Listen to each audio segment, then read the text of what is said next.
शिक्षा संयोजक कार्यक्रम बरगढ़ जिला मु डोलामणि शतपथी आरपी हिस्ट्री द्वितीय पाठ निर्वाचन प्रक्रिया और निर्वाचन आयोग पिला माने गत थर सब तुम गणतंत्र विषय अध्ययन कर वर्तमान निर्वाचन प्रक्रिया और निर्वाचन आयोग किपरि करा जाए से विषय आज आलोचना करबा।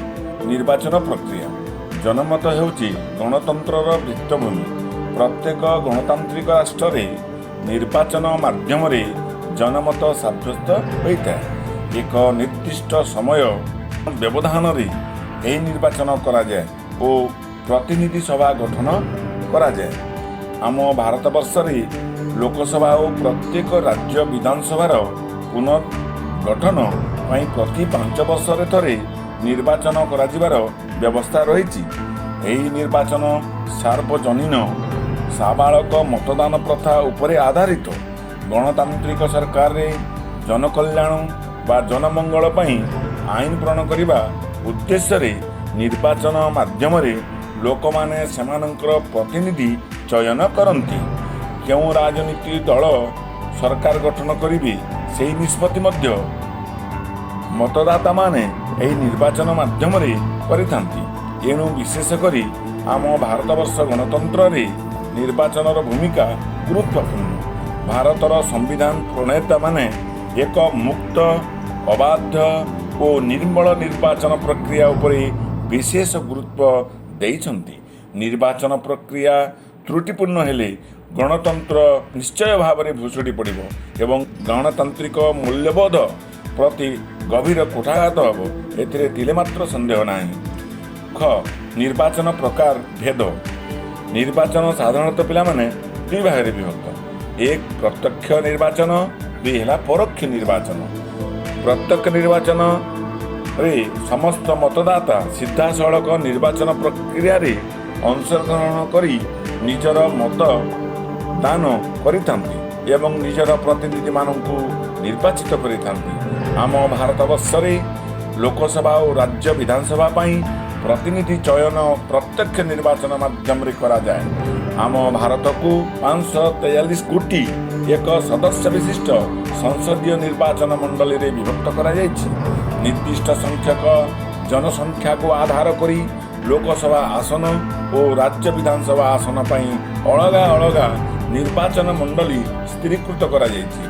प्रति निर्वाचन मंडली जणे लेखाएं प्रतिनिधि निर्वाचित होती। तेणु एहाकू एक सदस्य विशिष्ट निर्वाचन मंडली बोली कहा जाए। प्रति 5 वर्ष रे थरे लेखाएं लोकसभा और राज्य विधानसभा पाई साधारण निर्वाचन माध्यम रे लोक प्रतिनिधि निर्वाचित हुअन्ति। आवश्यक स्थले उपनिर्वाचन और मध्यवर्ती कालीन निर्वाचन व्यवस्था करा जायछि। कौनसी निर्वाचित सदस्य इस्तीफा किंबा मृत्यु हेतु बा तांकर निर्वाचन असिद्ध घोषित हेले सही शून्य पड़िथिबा सदस्य पद पूरण पाई उपनिर्वाचन करा जाए। उक्त नवनिर्वाचित संसद बा विधायक केवल शून्य पड़िथिबा सदस्य पदर अवशिष्ट समय पाई उद्दिष्ट गृहर सदस्य रहिथांती। जदि लोकसभा बा राज्य विधानसभा ताहार स्वाभाविक कार्यकाल 5 वर्ष शेष होगा पूर्व भांगी जाए तेबे मध्यवर्ती कालीन निर्वाचन करा जाए। पूर्व भारत रे विभिन्न समय रे लोकसभा पाई मध्यवर्ती कालीन निर्वाचन करा जायछि। प्रत्यक्ष गणतंत्र रे प्रत्येक नागरिक निजर राजनैतिक कर्तव्य प्रति सचेतन रहे और निज मतदान अधिकार गुरुत्व बुझी थाए। एही निर्वाचन प्रक्रिया रे लोक प्रतिनिधि माने जनसमर्थक हासिल करिबा पाई मतदाता मानक सहित संपर्क रक्षा करिबा विधेय। प्रत्यक्ष गणतंत्र रे निर्वाचन प्रक्रिया लोक मानकर राजनैतिक चिंताधारा को उज्जीवित कराए एवं राजनैतिक प्रक्रिया रे अंशग्रहण करिबा पाई सेमानकु उत्साहित करिताए। द्वितीय परोक्ष निर्वाचन। परोक्ष निर्वाचन रे लोक माने परोक्ष भाव रे निजर प्रतिनिधि को बाछि थांती। एथिरे मतदाता माने प्रथमे गोटिए प्रतिनिधि सभा पाई लोक प्रतिनिधि निर्वाचित करिथांती। एही निर्वाचित लोक प्रतिनिधि सभार सदस्य माने अन्य लोक प्रतिनिधि माननकु निर्वाचित करନ୍ତି। ଭାରତର ରାଷ୍ଟ୍ରପତି, ଉପରାଷ୍ଟ୍ରପତି, ରାଜ୍ୟସଭାର ସଦସ୍ୟ ଓ ରାଜ୍ୟ ବିଧାନ ପରିଷଦର ସଦସ୍ୟମାନେ ପରୋକ୍ଷ ନିର୍ବାଚନ ମାଧ୍ୟମରେ ନିର୍ବାଚିତ ହୋଇଥାନ୍ତି।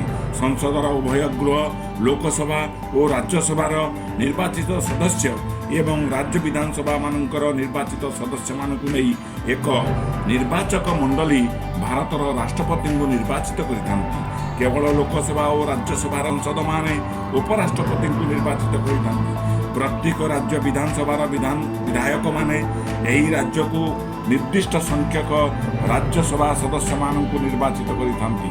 ସେହିପରି ରାଜ୍ୟ ବିଧାନ ପରିଷଦ 1/3 ସଦସ୍ୟ ରାଜ୍ୟ ବିଧାନସଭାର ସଦସ୍ୟମାନଙ୍କ ଦ୍ୱାରା ନିର୍ବାଚିତ ହୁଅନ୍ତି। ଏହିସବୁ ନିର୍ବାଚନରେ ଦେଶର ମତଦାତାମାନେ ସିଧାସଳଖ ସମ୍ପୃକ୍ତ ନୁହନ୍ତି। ପରୋକ୍ଷ ନିର୍ବାଚନରେ କମ୍ ଖର୍ଚ୍ଚ ହୋଇଥାଏ ଏବଂ ଉଭୟ ରାଜନୀତିର ପ୍ରଭାବ କମ୍ ଥାଏ। ଭାରତରେ ପ୍ରଚଳିତ ନିର୍ବାଚନ ବ୍ୟବସ୍ଥାର ବିଶେଷତ୍ୱ। ଆମ ଦେଶରେ ପ୍ରଚଳିତ ନିର୍ବାଚନ ବ୍ୟବସ୍ଥାର ଲକ୍ଷଣଗୁଡ଼ିକ ନିମ୍ନରେ ଆଲୋଚିତ କରାଯାଇଛି। ଆମ ସମ୍ବିଧାନର ବ୍ୟବସ୍ଥା ଅନୁଯାୟୀ ଲୋକସଭା, ରାଜ୍ୟ ବିଧାନସଭାର ସଦସ୍ୟ, ସହରାଞ୍ଚଳ ଓ ଗ୍ରାମାଞ୍ଚଳର କେତେକ ସ୍ୱାୟତ୍ତ ଶାସନ ସଂସ୍ଥା ଯଥା ପୌର ନିଗମ, ପୌରପାଳିକା, ବିଜ୍ଞାପିତ ଅଞ୍ଚଳ ଓ ଗ୍ରାମ ପଞ୍ଚାୟତ, ପଞ୍ଚାୟତ ସମିତି ଓ ଜିଲ୍ଲା ପରିଷଦର ନିର୍ବାଚିତ ସଦସ୍ୟ ଚୟନ ପ୍ରତ୍ୟକ୍ଷ ନିର୍ବାଚନ ମାଧ୍ୟମରେ କରାଯାଇଥାଏ। ଗ୍ରାମ ପଞ୍ଚାୟତର ସରପଞ୍ଚ ପ୍ରତ୍ୟକ୍ଷ ଭାବରେ ନିର୍ବାଚିତ ହୁଅନ୍ତି। ରାଜ୍ୟସଭା ଓ ରାଜ୍ୟ ବିଧାନ ପରିଷଦର ସଦସ୍ୟ, ଭାରତର ରାଷ୍ଟ୍ରପତି ଓ ଉପରାଷ୍ଟ୍ରପତି ପରୋକ୍ଷ ନିର୍ବାଚନ ପଦ୍ଧତି ମାଧ୍ୟମରେ ନିର୍ବାଚିତ ହୋଇଥାନ୍ତି। ପୂର୍ବ ପ୍ରଚଳିତ ସାମ୍ପ୍ରଦାୟିକ ଭିତ୍ତିକ ନିର୍ବାଚନ ମଣ୍ଡଳୀ ଓ ଅନ୍ୟ କୌଣସି ସ୍ୱତନ୍ତ୍ର ନିର୍ବାଚନ ମଣ୍ଡଳୀର ପ୍ରଚଳନ ବ୍ୟବସ୍ଥା ଏବେ ଆମ ଦେଶରେ ନାହିଁ। ଲୋକସଭା ଓ ରାଜ୍ୟ ବିଧାନସଭାର ପ୍ରତ୍ୟେକ ନିର୍ବାଚନ ମଣ୍ଡଳୀ ପାଇଁ ଯୋଗ୍ୟ ମତଦାତାଙ୍କର ଏକ ନାମ ତାଲିକା, ଯେଉଁଟାକି ଭୋଟର ଲିଷ୍ଟ କୁହାଯାଏ, ପ୍ରସ୍ତୁତ ବ୍ୟବସ୍ଥା ରହିଛି। ଜାତି, ଧର୍ମ, ବର୍ଣ୍ଣ ଓ ଲିଙ୍ଗ ବିଭିନ୍ନତା କାରଣରୁ କୌଣସି ନାଗରିକଙ୍କର ନାମ ମତଦାତାଙ୍କ ନାମ ତାଲିକାରୁ ବାଦ୍ ପଡ଼ିବ ନାହିଁ। ପ୍ରତ୍ୟେକ ଯୋଗ୍ୟ ମତଦାତା ଗୋଟିଏ ନିର୍ଦ୍ଦିଷ୍ଟ ନିର୍ବାଚନ ମଣ୍ଡଳୀରେ ଅନ୍ତର୍ଭୁକ୍ତ ହେବେ ଏବଂ ସେମାନେ ସେହି ନିର୍ବାଚନ ମଣ୍ଡଳୀରୁ ଜଣେ ଲେଖାଏଁ ପ୍ରତିନିଧିକୁ ଲୋକସଭା ଓ ରାଜ୍ୟ ବିଧାନସଭା ପାଇଁ ଅଲଗା ଅଲଗା ଭାବରେ ନିର୍ବାଚିତ କରିବେ।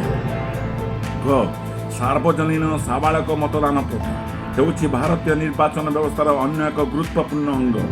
ଏହି ପ୍ରଥା ଅନୁସାରେ ଜାତି, ଧର୍ମ, ଲିଙ୍ଗ, ସମ୍ପତ୍ତି ଓ ଜନ୍ମସ୍ଥାନ ନିର୍ବିଶେଷରେ 18 ବର୍ଷ ବା ତଦୁର୍ଦ୍ଧ୍ୱରୁ ବୟସରେ ଉପନୀତ ପ୍ରତ୍ୟେକ ଭାରତୀୟ ସାବାଳକ ନାଗରିକ ନିଜର ମତଦାତା ସାବ୍ୟସ୍ତ କରିବାର ଅଧିକାର ଲାଭ କରିଥାନ୍ତି।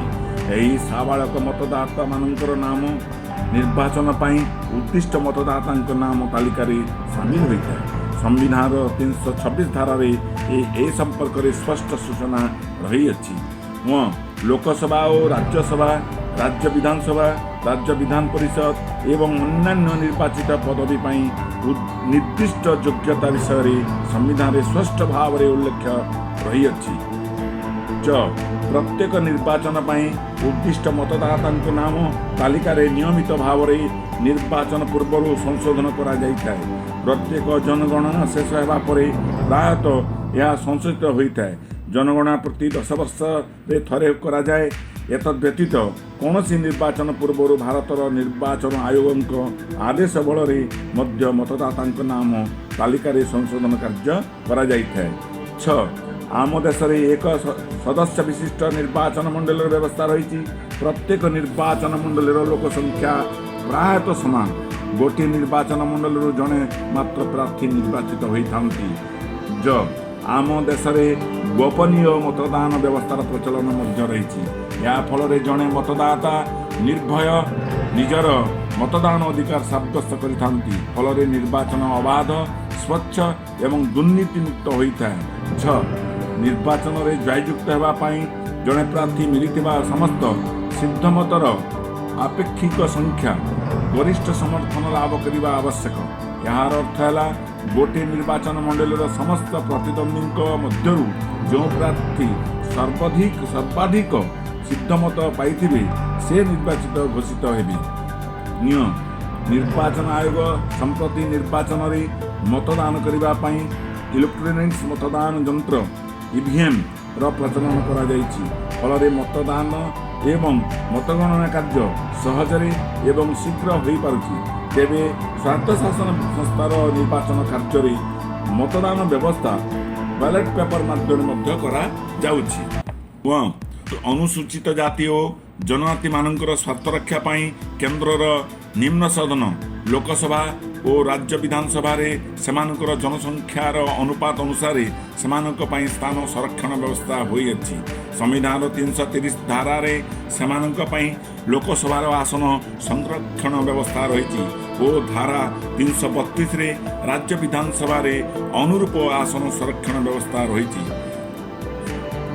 73ତମ ଓ 74ତମ ସମ୍ବିଧାନ ସଂଶୋଧନ ଆଇନରେ ଅନୁସୂଚିତ ଜାତି ଓ ଜନଜାତି ତଥା ମହିଳାମାନଙ୍କ ପାଇଁ ସହରାଞ୍ଚଳ ଓ ଗ୍ରାମାଞ୍ଚଳ ସ୍ୱାୟତ୍ତଶାସନ ସଂସ୍ଥାର ପ୍ରତିନିଧି ଚୟନ ବ୍ୟବସ୍ଥାରେ ଆସନ ସଂରକ୍ଷଣ ବ୍ୟବସ୍ଥା କରାଯାଇଅଛି। ଏଥିରେ ସୂଚିତ କରାଯାଇପାରେ ଯେ ଏହି ଅବଧି ସଂସଦ ଓ ରାଜ୍ୟ ବିଧାନସଭାରେ ମହିଳାମାନଙ୍କ ପାଇଁ ଆସନ ସଂରକ୍ଷଣ ବ୍ୟବସ୍ଥା ପାଇଁ କୌଣସି ଆଇନ ପ୍ରଣୟନ କରାଯାଇନାହିଁ।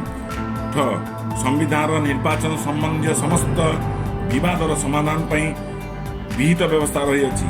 ନିର୍ବାଚନ ସମ୍ପର୍କିତ ସମସ୍ତ ବିବାଦ ସମାଧାନର କ୍ଷମତା ରାଜ୍ୟର ଉଚ୍ଚ ନ୍ୟାୟାଳୟ ଓ ଦେଶର ଉଚ୍ଚତମ ନ୍ୟାୟାଳୟ ଯେଉଁଟାକି ସୁପ୍ରିମକୋର୍ଟ କୁହାଯାଉଛି ତା ଉପରେ ନ୍ୟସ୍ତ କରାଯାଇଛି।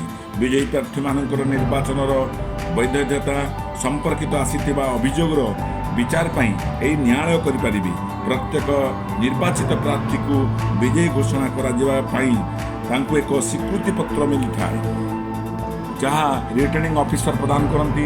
ଲୋକସଭା ନିର୍ବାଚନ ବ୍ୟବସ୍ଥାରେ ପ୍ରତ୍ୟେକ ଜିଲ୍ଲାର ଜିଲ୍ଲାପାଳ ସେହି ଜିଲ୍ଲାର ଥିବା ସମସ୍ତ ଲୋକସଭା ନିର୍ବାଚନ ମଣ୍ଡଳୀ ପାଇଁ ରିଟର୍ଣ୍ଣିଂ ଅଫିସର ଭାବରେ ନିଯୁକ୍ତ ହୁଅନ୍ତି। ଉପଜିଲ୍ଲାପାଳକୁ ସମ୍ପୃକ୍ତ ଉପଖଣ୍ଡ ଅନ୍ତର୍ଗତ ସମସ୍ତ ରାଜ୍ୟ ବିଧାନସଭାର ନିର୍ବାଚନ ମଣ୍ଡଳୀ ପାଇଁ ରିଟର୍ଣ୍ଣିଂ ଅଫିସର ଭାବରେ ନିଯୁକ୍ତି କରାଯାଏ। ଭାରତର ନିର୍ବାଚନ ଆୟୋଗ ରିଟର୍ଣ୍ଣିଂ ଅଫିସରମାନଙ୍କୁ ନିଯୁକ୍ତି ପ୍ରଦାନ କରିଥାନ୍ତି। ଭାରତରେ ସାଧାରଣ ନିର୍ବାଚନ ପରିଚାଳନାର ଦାୟିତ୍ୱ ଦେଶର ନିର୍ବାଚନ ଆୟୋଗ ଉପରେ ନ୍ୟସ୍ତ କରାଯାଇଥାଏ। ଏହା ଏକ ସାମ୍ବିଧାନିକ ସ୍ୱୟଂଶାସିତ ସଂସ୍ଥା। ଏହି ନିର୍ବାଚନ ଆୟୋଗ ସଂସଦ ଓ ରାଜ୍ୟ ବିଧାନ ମଣ୍ଡଳର ସଦସ୍ୟ ପଦ ପାଇଁ ଏବଂ ରାଷ୍ଟ୍ରପତି ଉପରାଷ୍ଟ୍ରପତି ପଦ ପାଇଁ ନିର୍ବାଚନ ପରିଚାଳନା କରିଥାନ୍ତି। ନିର୍ବାଚନ କାର୍ଯ୍ୟ ନିୟନ୍ତ୍ରଣ କରିଥାନ୍ତି। ସମ୍ବିଧାନ ଓ ଆଇନଗତ ବ୍ୟବସ୍ଥା ମାଧ୍ୟମରେ ସୂଚିତ ମାନସିକ ବିକୃତ ଅଣନାଗରିକତା କେତେକ ନିର୍ଦ୍ଦିଷ୍ଟ ଅପରାଧ ନିର୍ବାଚନରେ ଦୁର୍ନୀତିପରାୟଣତା ବାସସ୍ଥାନରୁ ବିଚ୍ୟୁତ ବେଆଇନ କାର୍ଯ୍ୟକଳାପରେ ସଂଶ୍ଳିଷ୍ଟ ଥିବା ଇତ୍ୟାଦି କାରଣରୁ ଅଯୋଗ୍ୟ ବିବେଚିତ ବ୍ୟକ୍ତି ମତଦାନ କରିବା ପାଇଁ ଯୋଗ୍ୟ ବିବେଚିତ ହୋଇପାରିବେ ନାହିଁ। ନିର୍ବାଚନ ଖର୍ଚ୍ଚ ପ୍ରତ୍ୟେକ ପ୍ରାର୍ଥୀଙ୍କ ପାଇଁ ନିର୍ବାଚନ ଖର୍ଚ୍ଚର ସର୍ବାଧିକ ପରିମାଣ ସୀମା ଆଇନ ମଧ୍ୟରେ ଧାର୍ଯ୍ୟ କରାଯାଇଅଛି। ପ୍ରତ୍ୟେକ ଲୋକସଭା ପ୍ରାର୍ଥୀଙ୍କ ପାଇଁ 25 ଲକ୍ଷ ଟଙ୍କା ଏବଂ ପ୍ରତ୍ୟେକ ବିଧାନସଭା ପ୍ରାର୍ଥୀଙ୍କ ପାଇଁ ଏହି ପରିମାଣ 10 ଲକ୍ଷ ଟଙ୍କା ସ୍ଥିର କରାଯାଇଛି। ସମ୍ପର୍କିତ ସମସ୍ତ ହିସାବପତ୍ର ପ୍ରାର୍ଥୀ ନିର୍ବାଚନ ଆୟୋଗଙ୍କୁ ପଠାଇବେ। ନିର୍ବାଚନ ପ୍ରକ୍ରିୟାର ବିଭିନ୍ନ ପର୍ଯ୍ୟାୟ ଭାରତରେ ନିର୍ବାଚନ ପ୍ରକ୍ରିୟା ବିଭିନ୍ନ ପର୍ଯ୍ୟାୟଭୁକ୍ତ କରାଯାଇଛି। 1. ନିର୍ବାଚନ ମଣ୍ଡଳୀର ସୀମା ନିର୍ଦ୍ଧାରଣ। ଲୋକସଭା 543ଟି ସ୍ଥାନ ପାଇଁ ନିର୍ବାଚନ କରାଯିବା ଉଦ୍ଦେଶ୍ୟରେ ସମଗ୍ର ଭାରତବର୍ଷକୁ 543 କୋଟି ଏକ ସଦସ୍ୟ ବିଶିଷ୍ଟ ନିର୍ବାଚନ ମଣ୍ଡଳୀରେ ବିଭକ୍ତ କରାଯାଇଛି। ଏହା ମୁଖ୍ୟତଃ ଜନସଂଖ୍ୟା ଉପରେ ଆଧାରିତ। ଜନସଂଖ୍ୟା ବୃଦ୍ଧିକୁ ଆଧାରିତ କରି ନିର୍ବାଚନ ମଣ୍ଡଳୀର ସୀମା ପୁନଃନିର୍ଦ୍ଧାରିତ କରାଯାଇଥାଏ। ପ୍ରାୟତଃ ପ୍ରତ୍ୟେକ ଜନଗଣନା ପରେ ଏହି କାର୍ଯ୍ୟ ନିର୍ବାଚନ ମଣ୍ଡଳୀ ସୀମା ନିର୍ଦ୍ଧାରଣ ଆୟୋଗ ଦ୍ୱାରା ସ୍ଥିରୀକୃତ କରାଯାଇଥାଏ। ଜନସଂଖ୍ୟା ଅନୁସାରେ ରାଜ୍ୟମାନଙ୍କ ପାଇଁ ନିର୍ଦ୍ଦିଷ୍ଟ ସଂଖ୍ୟକ ବିଧାନସଭା ଓ ଲୋକସଭା ଆସନ ସ୍ଥିର କରାଯାଇଥାଏ। ଲୋକସଭା ନିର୍ବାଚନ ପାଇଁ ଉଦ୍ଦିଷ୍ଟ ଗୋଟିଏ ନିର୍ବାଚନ ମଣ୍ଡଳୀ ଏକାଧିକ ରାଜ୍ୟ ବିଧାନସଭା ନିର୍ବାଚନ ମଣ୍ଡଳୀକୁ ନେଇ ଗଠିତ ହୋଇଥାଏ। ଓଡ଼ିଶାରେ 147ଟି ବିଧାନସଭା ନିର୍ବାଚନ ମଣ୍ଡଳୀ ଓ 21 ଗୋଟି ଲୋକସଭା ନିର୍ବାଚନ ମଣ୍ଡଳୀର ଅନ୍ତର୍ଭୁକ୍ତ ଏବଂ ଏହା ଅନୁପାତରେ 7:1 ଲୋକସଭା ଓ ରାଜ୍ୟସଭା ବିଧାନସଭାର ପ୍ରତ୍ୟେକ ନିର୍ବାଚନ ମଣ୍ଡଳୀର ଜନସଂଖ୍ୟା ପ୍ରାୟତଃ ସମାନ।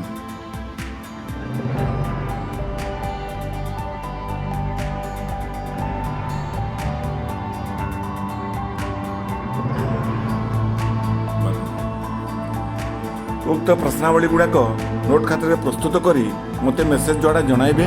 ଅଶେଷ ଧନ୍ୟବାଦ।